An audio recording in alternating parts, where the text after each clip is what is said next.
Məhlullar mövzusu faizli məhlulun qatılığının dəyişməsi.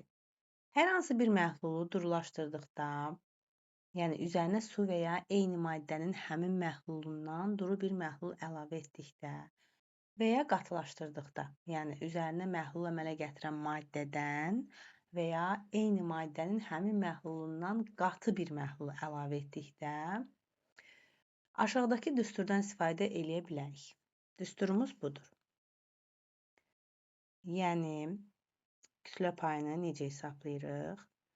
Birinci məhlul çəkisi kütlə payı, üstə gəlir ikinci məhlulun çəkisi kütlə payı və birinci məhlul və ikinci məhlulun cəmi.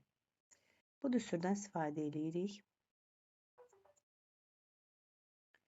Məhluldan su buxarlandırdıqda qatılıq artır. Məhluldan maddə ayrıldıqda isə qatılıq azalır. Beləliklə, bunu da belə bir düsturla tapa bilərik. Yəni,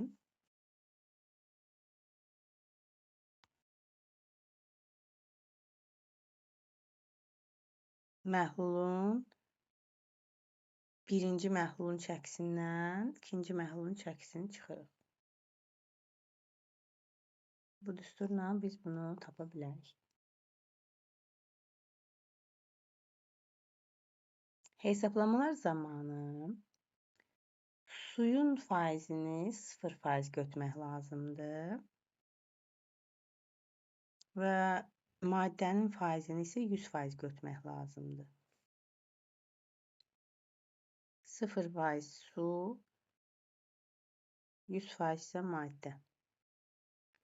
İndi burada izahlı tapşırıqlar var. Biz bu izahlı tapşırıqlara baxanda daha aydın olacaq ki, düsturu necə istifadə edə bilərik. Gəlin birinci izahlı tapşırığa baxaq. 200 qram 10%li natrium hidroksid məhluluna 300 qram 20%li natrium hidroksid məhlulu əlavə etdikdə son məhlulun qatılığını faiz ilə hesablayın. Verilənlərə baxaq. Bizə nə verilib? Birinci məhlulun çəkisi 200 qram. Faizi 10%li. İkinci məhlul 300 qram, 20%li. Və son məhlul neçə faizli olacaq? Biz bunu hesablamalıyıq. Gördüyümüz kimi, düsturda yerinə qoyuruq. Son məhlulun düsturu belədir ki, birinci məhlul və onun faizi, ikinci məhlul və onun faizini toplayırıq və bölürük birinci məhlul və ikinci məhlulun çəkisinin cəminə. Beləliklə, yazırıq 200 vurulsun 10, üstə gələk 300 vurulsun 20, bölünsün 200, üstə gələk 300. Və cavabı tapırıq 16%. Yəni, bizim məhlulumuz 16%li məhluldur. Keçək növbəti izahlı tapşırıqlara. Burada nə deyir? 200 qram 20%li duz məhluluna 50 qram su əlavə etdikdə neçə faizli məhlul alınır? Yenə də burada verilənləri yazırıq. Birinci məhlulumuz 200 qram, faizi 20%. Əlavə olundu 50 qram. Burada artıq su olmadığına görə bura yazırıq 0%. Və baxaq görək düsturda bunu necə yerinə qoymaq olar. Düsturumuz necə idi? Birinci məhlul, üstə gələk ikinci məhlul, bölünsün birinci məhlul və ikinci məhlulun çəkisinin cəmi. Kütlə payı ilə yazırıq yuxarıda və altda isə toplayırıq onların çəkilərini. Beləliklə, yerinə qoyuruq. 200 vurulsun 20, üstə gələk 50 vurulsun 0. Yəni, 50 faizi yoxdur bunun. Su yoxdur burada, yalnız maddədir. 200 vurulsun 20, üstə gələk 50 vurulsun 0. Bölünsün 200, üstə gələk 50. Beləliklə, cavab tapılır 16%. Keçək növbəti sualımıza. 300 qram 20%li duz məhlulundan 100 qram su buxarlandırıldıqda. Burada artıq əlavə etməliyik buxarlandırılır. neçə faizli məhlul alınır? Yerinə qoyuruq. M1 300 qram, faizimiz 20%, M2 100 qram, faizimiz 0%. Yəni burada yalnız su olduğuna görə bu 0% götürürük. Yəni burada heç bir başqa maddə yoxdur. Və düsturda yerinə qoyub yazırıq. 300 vurulsun 20 çıxaq 100 vurulsun 0 bölünsün 300 çıxaq 100. Beləliklə cavab tapılır 30%. Növbəti suallara baxaq. 80 qram 10%li şəkər məhluluna 10 qram şəkər əlavə etdikdə neçə faizli məhlul alınır? Yerinə qoyuruq yenə də verilənləri. M1 80 qram, faizi 10%, M2 10 qram və burada əlavə olunan 10 qram şəkərdir. Yəni 100% hamısı maddədən ibarətdir. Ona görə də burada nə yazırıq? 80 vurulsun 10, üstə gələk 10 vurulsun 100. Altda yazırıq 80 üstə gələk 10 və hesablanır, cavab 20 tapılır. Növbəti suala baxaq. X-in 500 qram 40%li məhlulundan 100 qram X çıxarıldıqda neçə faizli məhlul alınır? Yerinə qoyuruq verilənləri. 500 qram birinci kütlə, onun faizi 40%. İkinci məhlul isə 100 qram yalnız maddənin özü çıxarılır da, ona görə 100% götürürük. Beləliklə yerinə qoyanda 500 vurulsun 40 çıxaq 100 vurulsun 100 bölünsün 500 çıxaq 100 alınır 25%.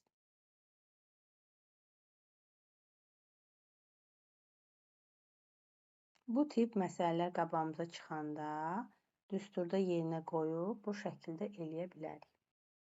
Qarışdırma məsələləri eyni maddənin iki müxtəlif qatılıqlı məhlullarının qarışdırılması, məhlul ilə suyun qarışdırılması, məhlul ilə məhlulda olan maddənin əlavə kütləsinin qarışdırılması. Diaqonal, yəni buna paket və ya çarpaz da deyilir. Diaqonal üsulu ilə həll oluna bilər. Demək, burada birinci kütlə payı və ikinci kütlə payı qatılıqlı məhlullardan, son kütlə payı qatılıqlı məhlul hazırlamaq üçün belə bir sxem qoya bilərik. Birinci məhlulun qatılığı yazırıq 1 və ikinci məhlulun qatılığı 2. Birinci və ikinci. Ortada yazırıq son. Hazırlanan məhlulun qatılığı və burada birinci məhlulun kütləsini çıxırıq son məhluldan. Burada diqqət eləmək lazımdır, böyükdən kiçik çıxmaq lazımdır. Əks halda, əgər hansı böyükdürsə də, ikinci məhlul böyükdürsə də, onda son məhlulu ikinci məhluldan çıxırıq. Yəni burada böyükdən kiçik çıxırıq və aşağıda isə yenə də ikinci məhlul və son məhlulun kütlə nisbəti hesablanılır. Burada da yenə də böyükdən kiçik çıxılır. Və beləliklə cavab tapılır. İndi bunu da yenə də izahlı tapşırığına baxanda daha aydın olacaq ki, necə etmək lazımdır. Gəlin baxaq. Çalışmada deyir ki, 500 qram 30%li məhlul almaq üçün 20%li və 45%li məhlulların hər birindən neçə qram götürülməlidir? Ortada yazırıq 30%li məhlul. Yəni bizim məhlulumuz, son məhlulumuz 30%lidir. 30-u yazdıq ortaya. Neçə faizli məhlullar götürülür? 20%li və 45%li məhlullar götürülür. Onların da hər birini yazırıq. Sol tərəfdə birini yuxarıya, birini aşağıya. Və sonra nə edirik? Diaqonal üsulu ilə böyükdən kiçiyi çıxırıq. Yuxarıda qalır 3, aşağıda qalır 2. Deməli, bu əmələ gələn məhlul 3-ün 2-yə nisbətində olan bir qarışım olacaq. Deməli, 500 qram məhlulun 5də 3 hissəsi, 5də 3 neçə olacaq? 300 olacaq. 20%li məhluldur. 5də 2 hissəsi isə 45% məhluldur. Yəni 200 qramda 45% məhluldur. Bunu da biz hesablaya bilərik və tapa bilərik ki, hansı neçədir.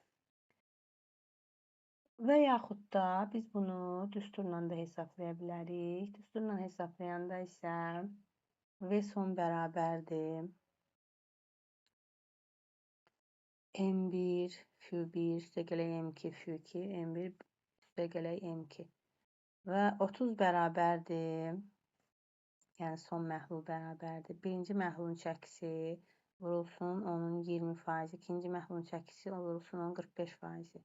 Bölünsün birinci məhlulun çəkisi üstə gələk ikinci məhlulun çəkisi. Bu bizdə bilinmirdi. Biz bunu rəqəmlə yazmırıq. Sadəcə onun düsturunda yazırıq. Və biz bilirik ki, birinci məhlul və ikinci məhlulun çəkisi cəmi 500-ə bərabərdir. Ona görə altda elə 500 yaza bilərik. Və burada 500-ə nəzərən yazmaq olar. Demək, rəqəmləri eyniləşdirmək olar ki, burada birini tapaq. 30 bərabərdir, M1 vurulsun 20, üstə gələk. M2 nəyə bərabər olacaq? M2 bərabər olacaqdır 500 çıxaq M1. Vurulsun 45-ə. Bölünsün 500-ə. Və burada hesablayanda cavab tapılır. M1 bərabərdir 300-ə. M2 bərabərdir 500 çıxaq 300, o da bərabərdir 200.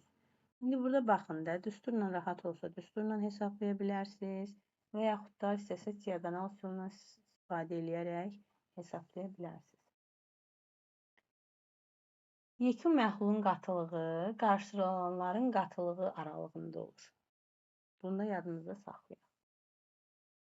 Yəni, yekun məhlulun qatılığı həmişə qarşılanan məhlulun qatılıqları aralığında olur. Gəlin, növbəti izahlı tapşırığa baxaq. Etil spirtinin su ilə əmələ gətirdiyi 20% məhlula aşağıdakıları əlavə etdikdə ilkin məhlulun qatılığı necə dəyişir? Etil spirtinin su ilə əmələ gətirdiyi 20% məhlula aşağıdakıları əlavə etdikdə ilkin məhlulun qatılığı necə dəyişir? Gəlin, diqqətlə variantları oxuyaq və analiz edək. Əgər biz bu məhlula saf su əlavə etsək, nə baş verəcəkdir? Burada qatılıq faizi 0%, çünki maddə yoxdur, sadəcə sudur. Və bunun üzərinə biz 20% məhlulu gələndə nə baş verəcəkdir? Məhlulun qatılığı 0-20% aralığında olacaqdır. Deməli, nə olacaqdır? Məhlulun qatılığı azalacaqdır. Sonra üzərinə etil spirt əlavə etsək, bu da 100%lik qatılıq olacaq. Çünki burada su yoxdur da. Ona görə də məhlulun qatılığı 20%lik və buradakı suyun qatılığı da 100%lidir. Yəni, bu yeni yaranan məhlul 20-100% aralığında olacaq və qatılıq artacaqdır. Etil spirtinin suda 10% məhlulunu əlavə etsək, 10% məhlul əlavə etsək, yenə də məhlulun qatılığı 10% və 20% aralığında olacaq, yəni azalacaqdır. Etil spirtinin suda 30% məhlulunu əlavə etsək, bu zaman məhlulun qatılığı 30% 20% aralığında olacaq və artacaqdır. Etil spirtinin 20% məhlulunu əlavə etsək, bu zaman isə eyni olduğuna görə yekun məhlulun qatılığı elə 20% qalacaq, yəni dəyişməyəcək. Bax, bu şəkildə biz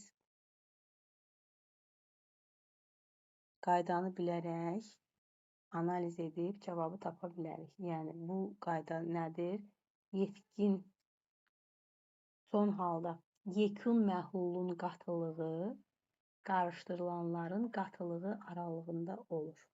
Bu qaydanı yadımızda saxlayaq. Bir daha təkrar elədim.